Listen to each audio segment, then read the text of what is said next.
guys, welcome to our YouTube channel, and today we are going to learn how to see FPS in Roblox. So let's get started. So if you want to see your FPS in Roblox, now to see that what you have to do is just simply follow some easy steps. First, open up your Roblox application. After opening up your Roblox application, now what you have to do is just simply go ahead and then launch a game that you would like to play.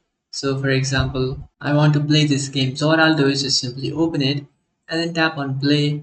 And now if you want to check the FPS of the game, then what you have to do is just simply type in Shift plus F5.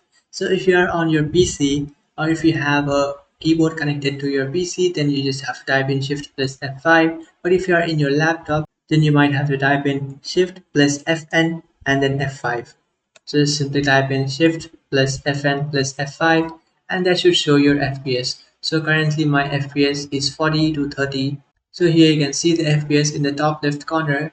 Now if it's 60 and now it's on 60 FPS. So here you can check the FPS. So now you can just simply go ahead and then check the FPS of your Roblox. So that's it guys, this is how to see FPS in Roblox. If you find this video helpful, don't forget to like and subscribe to our channel. If you have any doubts, feel free to comment below. Thanks for watching.